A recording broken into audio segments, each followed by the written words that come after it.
친구들은 저희가 키우는 고양이 그 뚱이가 있잖아요. 그래서 서연이도 그렇고 저희 막둥이도 그렇고 뚱이를 굉장히 일러스트를 잘 만들어요. 그래서 이미 이렇게 만들어진 걸 가지고 저는 이제 굿즈를 좀 이렇게 제작을 해서 이 부분 한번 해보면 좋겠다 이런 생각이 들었습니다.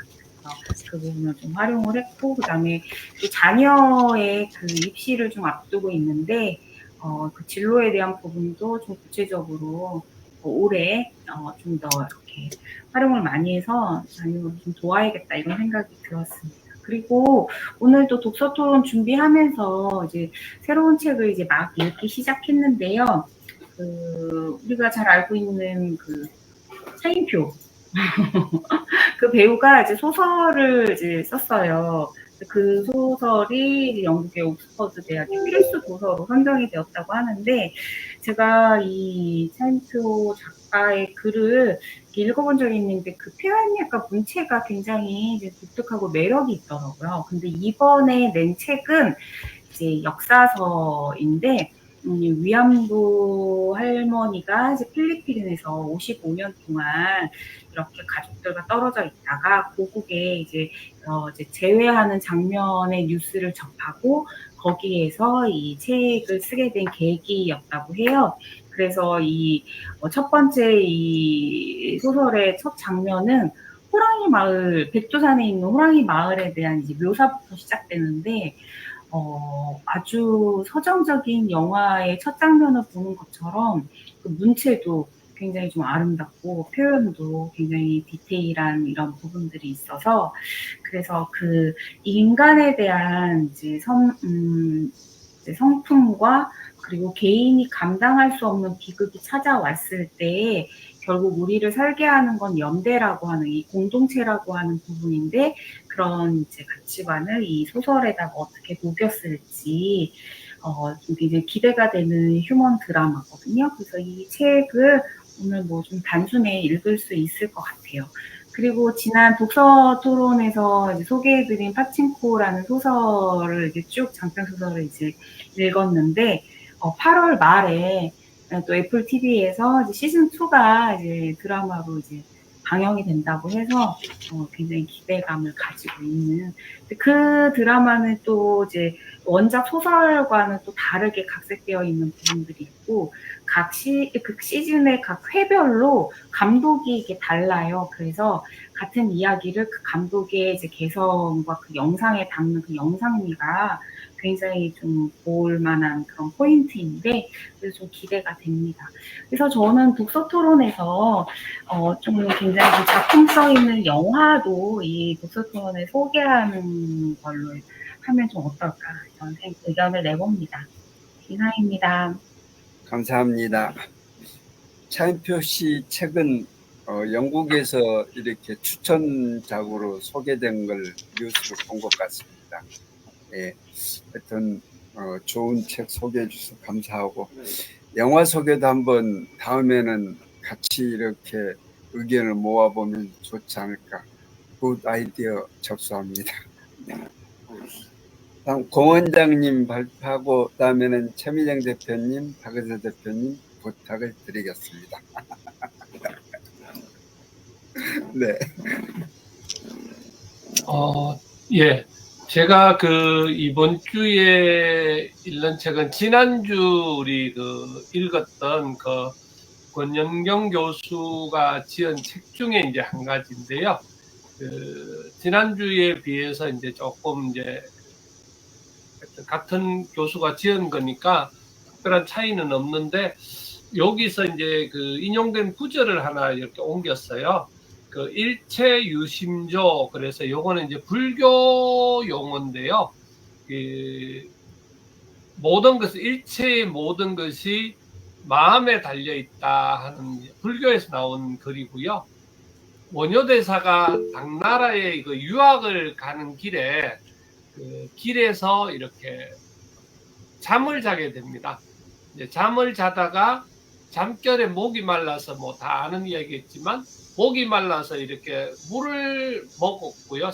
참 잘 마셨는데 아침에 일어나니까 그게 이제 해골 머리, 그러니까 해골 바가지에 들어있던 물이었다는 거예요. 그래서 이제 그 부분에 관련돼 있어서 이분이 그 물을 먹고 이게 이제 정하냐 부정하냐 어떤 그런 부분에 관련돼 있는 그런 모든 것들, 또 그런 게 결국은 우리의 마음에 달려 있다. 그걸 깨닫고 유학을 포기하고 이제 고국으로 돌아왔다는 그런 이야기고요.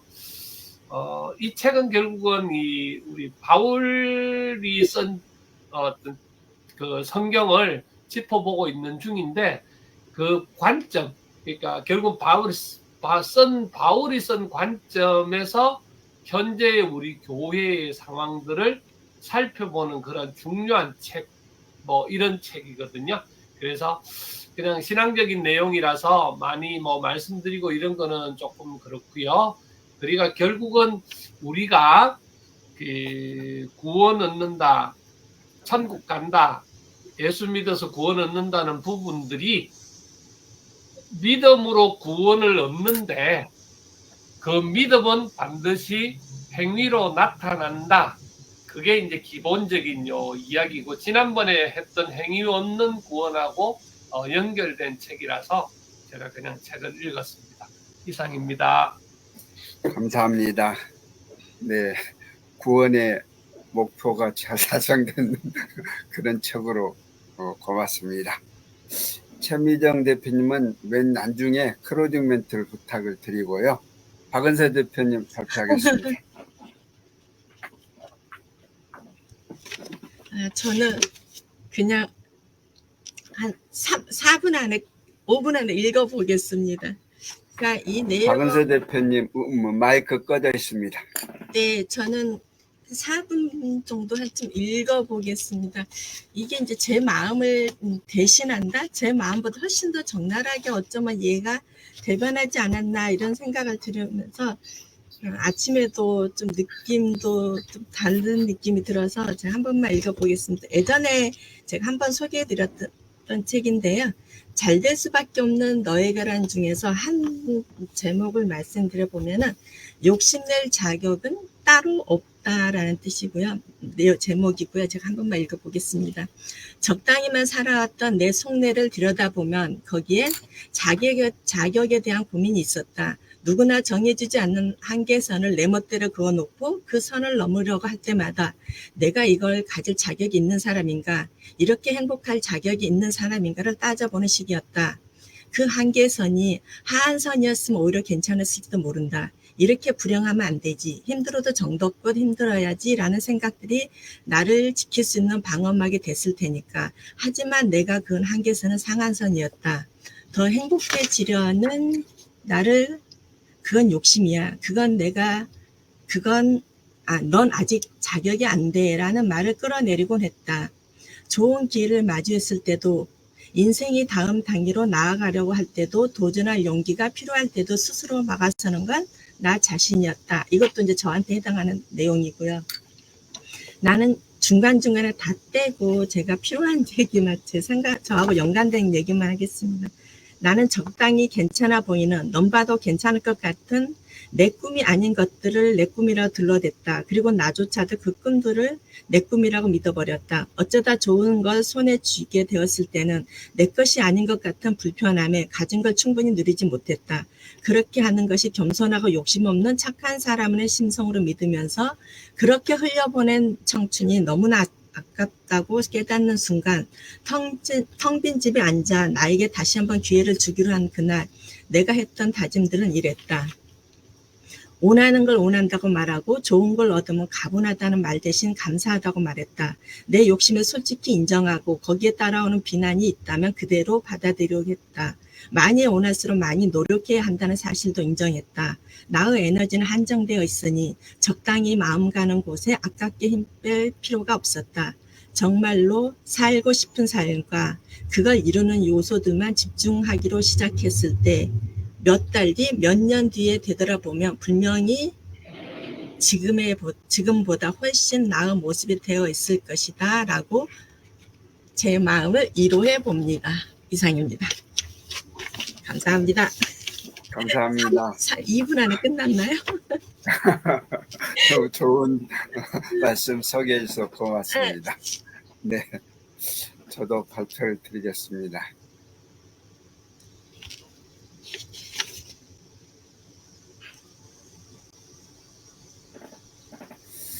저는 데이비드 브룩스라는 분이 사람을 안다는 것, 이 책을 읽었습니다. 여기 부제가 서로를 깊이 알면 우리의 세계는 어떻게 넓어지는가, 이런 부제가 붙어 있어요. 요즘 드라마 같은 거 보면은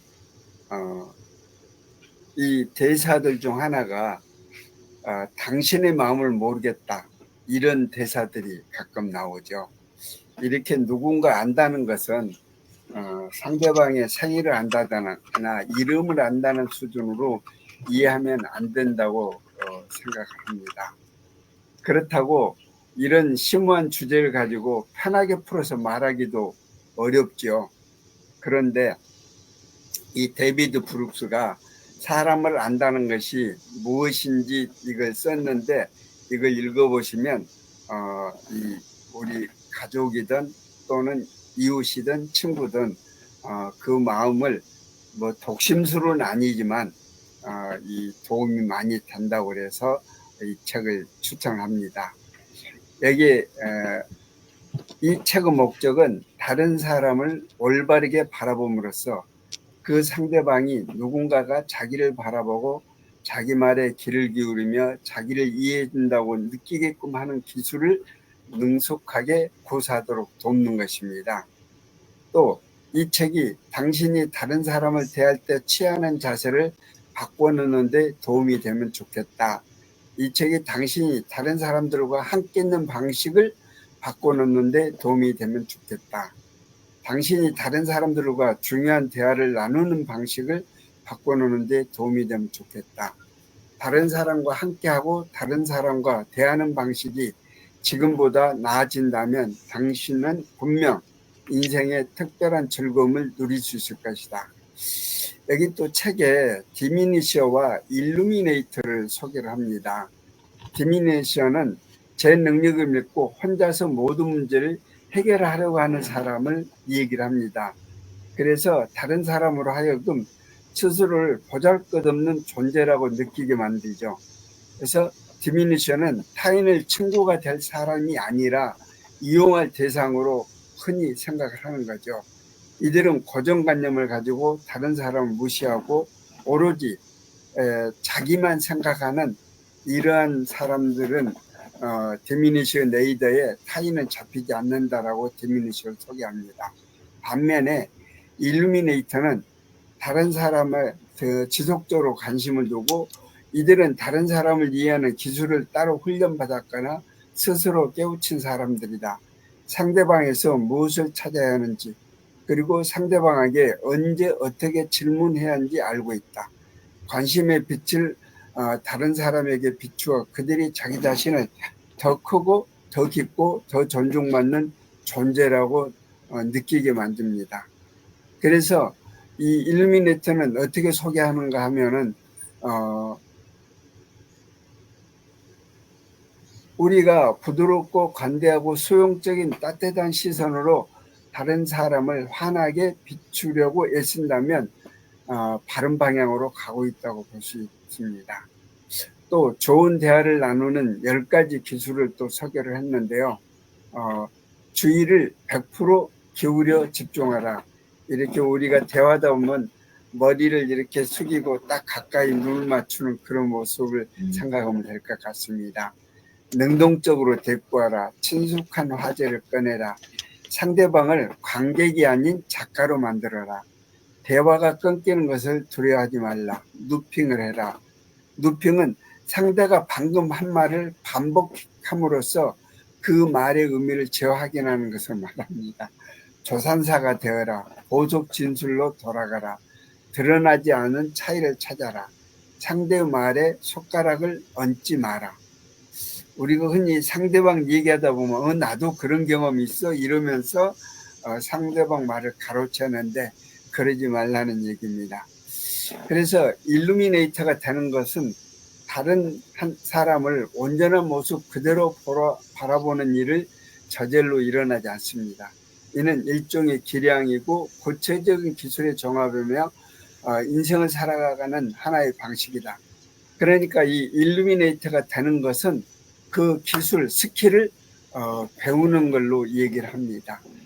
이 다른 여러 문화권에서는 이런 존재 방식을 가리키는 단어가 있다.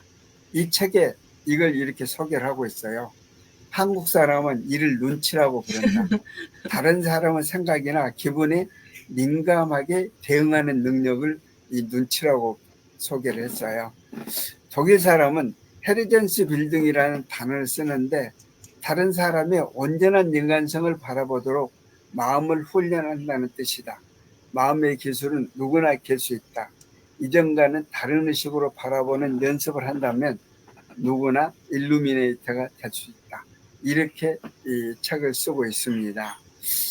일루미네이터가 되는 이런 노력을 한다면, 즉 대화하는 기술을 배운다면 우리가 다른 사람을 잘 이해하고 거기에 맞춰서 아름다운 교류를 할 수 있지 않은가.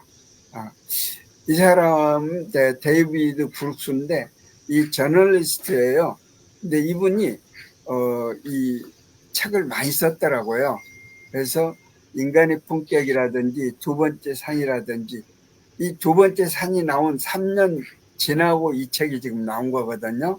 근데 참 이 기자다운 그런 책을 쓰는 그런 생각을 합니다. 어제 독서 모임을 이 한국 민들레 도서관에서 했어요.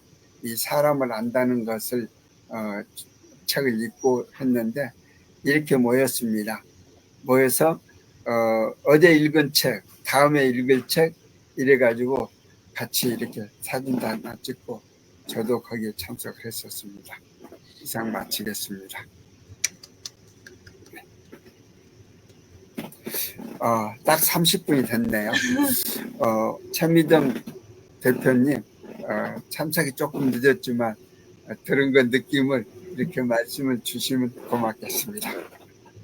네, 다양한 책에 대해서 들어가지고 너무 좋고요. 예, 저는 아까 그냥 요즘 책을 안 읽고 있습니다. 근데 오늘 잠깐 눈의 피로에 대해서 말씀드리려고 그랬어요. 예, 그래서 몸이 10량이면 눈은 몇 량이라고 하죠? 1000량. 9량이라고. 예. 그만큼 눈이 중요한데 요즘 우리가 그 인터넷이라든가 IT 산업의 발달로 눈이 상당히 필요하잖아요. 근데도 쉴 새 없이 또 카톡도 보고 그래서 잠깐 눈의 운동을 제가 알려드릴게요. 눈을 잠깐 감으세요. 하나, 둘, 셋. 다시 뜨시고요. 네. 또 감으시고 안구를 왼쪽에서 오른쪽, 오른쪽에서 왼쪽, 위에서 아래로 이래서 이제 눈에 피로가 엄청 쌓인다고 그래요. 현대인들이. 그리고 지금 안경을 착용하신 분들이 한 40% 이상 된다고 그래요. 안경 착용. 그런 것도 이런 어떤 눈의 무리와 관련이 있을 수가 있죠. 그래서 1시간마다 중간에 눈을 깜빡이고 눈의 휴식을 가져오는 것도 눈 건강에 도움이 될 것 같습니다. 오늘 또 이렇게 참여해서 많은 정보를 알려주셔서 감사드려요. 감사합니다. 네, 감사합니다. 그렇지 않아도 오늘 이 안과를 좀 가서 정기검진을 해야 되지 않을까 그런 생각을 하고 있었는데 예, 좋은 소개 감사합니다. 예, 오늘 좋은 책도 소개해 주셔서 감사드리고요. 즐거운 주말 맞으시기 바랍니다. 어제도 비가 많이 오던데 아직 장마가 안 끝난 것 같습니다. 건강 챙기십시오. 감사합니다. 네, 감사합니다. 감사합니다. 네.